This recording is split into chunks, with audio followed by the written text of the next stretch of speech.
होने के नाते मेरे मन में यह प्रश्न बार बार आ रहा है, अंदर में सता रहा है कि जो उस समय के तत्कालीन मुख्यमंत्री थे देवेंद्र फडणवीस, उन्होंने जो 32 करोड़ भेजे महानगर पालिका को, वो गए तो गए कहाँ? क्या उसे भी कोई निगल गया?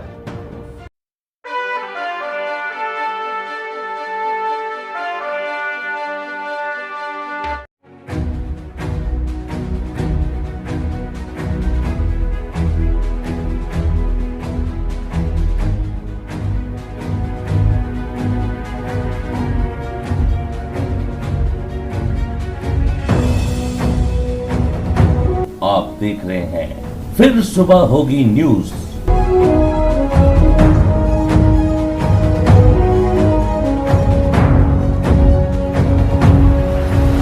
Breaking news. सेवा ही मेरी पहचान।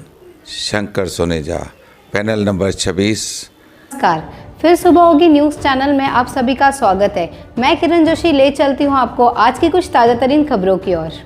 उल्लासनगर 5 के डंपिंग ग्राउंड की वजह से लोगों को काफ़ी तकलीफ़ों का सामना करना पड़ रहा है। इस विषय पर हमने बात की समाज सेवक नरेश तेलरामानी जी के साथ। मैं किरण जोशी, फिर सुबह होगी न्यूज़ चैनल में आप सभी का स्वागत है। हमारे साथ मौजूद है समाज सेवक नरेश तेलरामानी जी। सर, मेरा आपसे सवाल है कि ये जो 5 नंबर में डंपिंग ग्राउंड है, इसके कारण लोगों को कई परेशानियों का सामना करना पड़ रहा है। सर, ये क्यों बनाया गया है और ये सही है या गलत? आपका क्या कहना है? देखिए, ये 5 नंबर में डंपिंग ग्राउंड है, यह पूर्ण रूप से इलीगल है, अवैध है। ये महानगर पालिका ने ज़बरदस्ती 5 नंबर में डंपिंग ग्राउंड बनाया है। क्या हुआ कि 1 नंबर में जो डंपिंग ग्राउंड था इनका, वो ओवरफ्लो हो रहा था, तो ये ढूंढ रहे थे कि कहाँ पे जगह मिल जाए, वहाँ पे हम बिगर किसी सरकारी परमिशन के, बिगर किसी गवर्नमेंट के परमिशन के डंपिंग ग्राउंड इन्होंने ज़बरदस्ती से 5 नंबर में जाके खोल दिया। अब उसकी रिज़ल्ट यह निकली है, नतीजा यह निकला है कि वहाँ पे कई बार आग लगा देते हैं जानबूझकर, उसका धुआं निकलते रहता है, उसमें कई मरे हुए जानवर फेंके जाते हैं जिसकी बदबू निकलती है, जिसकी वजह से पोल्यूशन होता है, कीटाणु होते हैं, और कई बड़े बूढ़े लोग जो हैं, बच्चे हैं या अस्थमा के जो पेशेंट्स हैं, उनको बड़ी दिक्कत होती है, बड़ी तकलीफ़ होती है, और नॉर्मल आदमी भी ऐसे माहौल में बीमार पड़ जाएगा। तो ये रोज़ का वातावरण वहाँ का हो चुका है। कई बार कई लोगों ने उसका विरोध भी किया है, कई आंदोलन हो चुके हैं, लेकिन महानगर पालिका वहाँ से टस से मस होने के लिए तैयार नहीं है, क्योंकि उनको कोई दूसरा रास्ता समझ में नहीं आ रहा था। तो उस वक्त में कई नगर सेवकों ने भी प्रयास किए कि किस भी प्रकार से इसको हटाया जाए, आंदोलन किए। उसमें श्री सतराम दास जेसवानी थे, अमर लुंड थे, काफ़ी लोगों ने आंदोलन किए, कई उसके बारे में पत्र व्यवहार किया, ईमेल किए। तो अल्टीमेटली उस समय जो तत्कालीन मुख्यमंत्री थे श्री देवेंद्र फडणवीस जी, उन्होंने 32 करोड़ रुपये इसके लिए सेंक्शन किए, और डंपिंग ग्राउंड के लिए 7/12 जैसे ज़मीन होती है, ज़मीन की 7/12 जैसे सनद होती है उल्लासनगर में, उसको 7/12 बोला जाता है गाँव खेड़े में, महाराष्ट्र में पूरे में।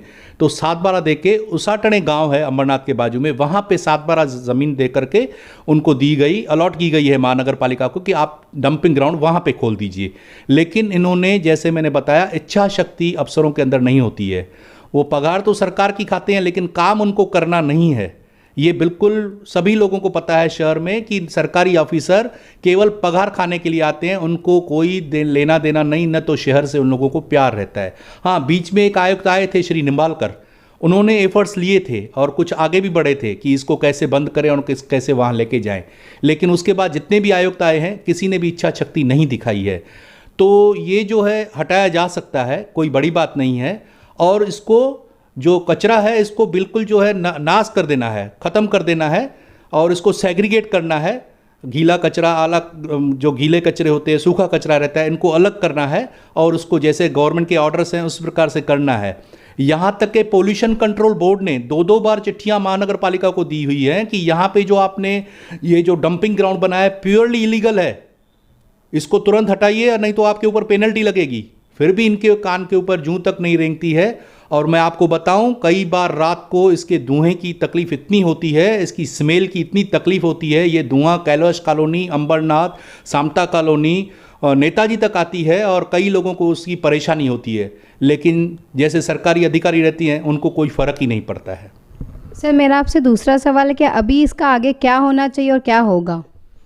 इसका अगर होना चाहे, अगर राजनीतिक इच्छा शक्ति हो, जो इस वक्त रूलिंग पार्टी में बैठे हुए हैं, अगर उनकी इच्छा शक्ति हो तो कोई बड़ी बात नहीं है। ये 32 करोड़ पहले ही आए हुए हैं महानगर पालिका में, ज़मीन मिली हुई है। अब वहाँ पे क्या है, वहाँ के जो गांव वाले हैं वो वहाँ का विरोध कर रहे हैं। उसाटने गांव के बाजू में जो लोग बस्ती में रहते हैं वो उसका विरोध कर रहे हैं। वो कह रहे हैं कि यहाँ पे भी हम लोग रहते हैं, यहाँ पे अगर डंपिंग ग्राउंड खोलोगे तो हमारी हालत ख़राब हो जाएगी। उनको कोई आपत्ति नहीं, वो कह रहे हैं 1 किलोमीटर इसको आगे लेके जाइए, वहाँ पे जाके डंपिंग ग्राउंड खोल दीजिए, हमें कोई आपत्ति नहीं है। और वहाँ पे कोई बस्ती भी नहीं नज़दीक में। तो इसको अगर डंपिंग ग्राउंड को महाराष्ट्र सरकार चाहे, यूडी और रेवेन्यू डिपार्टमेंट चाहे तो 7/12 वहाँ का दे करके, वो भी ज़मीन गवर्नमेंट की लैंड है, वहाँ पे दे दे तो यहाँ से उसको वहाँ शिफ्ट किया जा सकता है। वहाँ पे मशीनरी डाल दी सकती है, इसको इसमें से एनर्जी निकाल ली जा सकती है, खत बनाया जा सकता है इसमें से, कचरे में से, और वो अच्छी तरह से उसका यूज़ हो सकता है। तो मैंने जैसे बताया, इच्छा शक्ति होनी चाहिए। बीच में अभी देखिए रूलिंग पार्टी शिवसेना है, यूडी मिनिस्टर भी शिवसेना के हैं, वहाँ के जो आमदार हैं बालाजी किनीकर जी, उनकी भी इच्छा है कि ये यहाँ से हटना चाहिए, क्योंकि आखिर उनका ही जो कॉन्स्टिट्यूंसी है उनकी है, वो भी चाहते हैं। बीच में आदित्य ठाकरे जी यहाँ से गुजर रहे थे तो कुछ शिष्टमंडल वहाँ से ज्ञापन लेकर के उनसे भी मिला था, उनको दिया था कि हमको ये चाहिए, वो भी आश्वासन देके गए थे, लेकिन उसको भी 1 बरस होने को आया, 1.5 बरस, कुछ उसकी रिजल्ट नहीं निकली है। तो अब अगर इच्छा शक्ति हो सेना में, क्योंकि महाराष्ट्र में सेना है रूलिंग में, यूडी मिनिस्टर सेना के हैं, आमदार सेना के हैं, उल्लासनगर महानगर पालिका में सेना रूलिंग में है, तो अगर चाहें तो कोई बड़ी बात नहीं, बहुत ही कम समय में ये सारी चीज़ें हो सकती है।